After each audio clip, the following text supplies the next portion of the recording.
नमस्कार, मैं डॉक्टर वेदिता। आज आपसे बात करूंगी वात पित्त कफ के बारे में।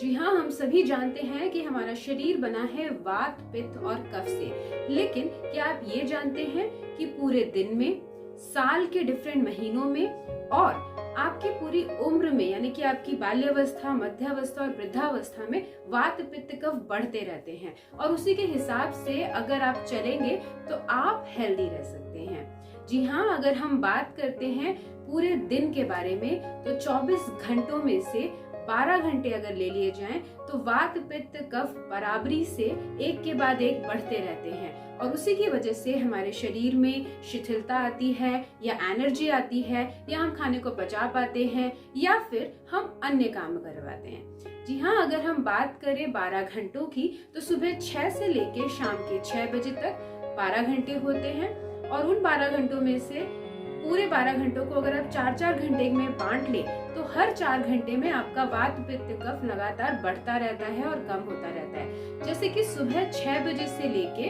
अगर हम 10 बजे की बात करें तो आपके शरीर में कफ बढ़ता है। अगर हम 10 बजे से 2 बजे की बात करें तो आपके शरीर में पित्त बढ़ता है और 2 बजे से लेके शाम के 6 बजे की बात करें तो आपके शरीर में वात बढ़ता है। इसी तरीके से शाम होने के बाद आपके शरीर में 6 से 10 बजे तक शाम को कफ बढ़ता है, 10 से 2 पित्त और 2 से जो सुबह के वात बढ़ जाता है। तो ऑफ कोर्स आपका शरीर भी उसी तरीके से काम करता है। 10 से 2 के बीच में दिन के आप डाइजेशन बहुत अच्छे से कर पाते हैं, आपका खाना बहुत आसानी से पच पाता है। आपका जो सुबह के टाइम है 6 से 10 उस समय कफ बढ़ा होता है, इसीलिए शरीर में काफी ज्यादा शिथिलता रहती है, बहुत ज्यादा एनर्जी नहीं रहती है, आप थोड़ा सा डल फील करते हैं। धीरे धीरे आपकी एनर्जी गेन होती है पित्त के टाइम पे सुबह 10 से 2 बजे के बीच में और फिर अगेन 2 से 6 के बीच में आपका वात बढ़ने लगता है। अगर हम दोपहर से शाम की बात करें, ये साइकिल अपने आप को रिपीट करती है और कफ पित्त और वात बढ़ता है। आपने ये देखा होगा कि हम जनरली बताते हैं कि आपको डाइजेशन अच्छा हो रहा होता है आपका दिन के टाइम में, इसीलिए आप सुबह के टाइम में ब्रेकफास्ट और लंच हैवी कीजिए ताकि पित्त बढ़ा हुआ है, सन अपनी एक्सट्रीम सीमा पे है, इसीलिए इस समय डाइजेशन बहुत अच्छे से होगा। आप ये भी सोच रहे होंगे कि रात को भी 10 से 2 के बीच में पित्त बढ़ा हुआ है तो हमें उस समय खाने के लिए मना क्यों किया जाता है। एक्चुअली आपकी फिजिकल एक्टिविटीज उस समय निल होती हैं, आप सो रहे होते हैं तो खाना अच्छे से नहीं पच पाएगा, इसीलिए आपको दिन के समय ही खाना खाने के लिए बताया जाता है। इसी तरीके से शाम को 6 से 10 के बीच में कफ बढ़ा होता है तो आपको एडवाइस किया जाता है कि कोई भी ऐसी चीजें जो कफ को और बढ़ा दें आपको नहीं करनी है। तो एक्सरसाइज का भी जो टाइम है, यानी कि हम जब बताते हैं कि एक्सरसाइज आपको करनी है तो सुबह के टाइम बताते हैं, खाली पेट सुबह आप एक्सरसाइज करें।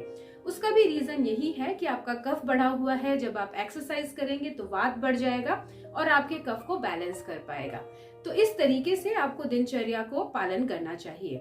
इस तरीके से हमारे पूरे यूनिवर्स में 6 ऋतुएं हैं।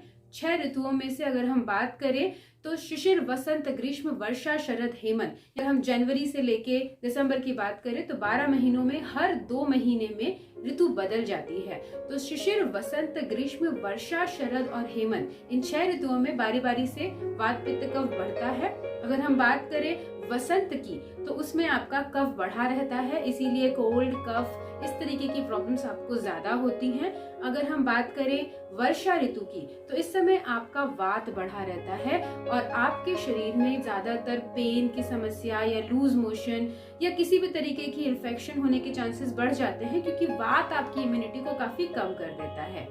वहीं अगर हम यहाँ पित्त की बात करें तो वो बढ़ता है शरद काल में, यानी कि जब आपकी ठंड आने वाली है और शरद में जब आपकी गर्मियां जा रही हैं। ज्यादातर आपने देखा होगा, आप ज्यादा तला भुना स्पाइसी चीजें लेते हैं तो बहुत ज्यादा पेट की समस्याएं होनी शुरू हो जाती हैं। तो आपने देखा कि किस तरीके से ऋतुएं बदलने से आपके शरीर में दोषास भी बढ़ते और कम होते रहते हैं। तो आपको इसीलिए बताया जाता है कि आपको ऋतुचर्या फॉलो करनी चाहिए, सीजन के अकॉर्डिंगली काम करना चाहिए।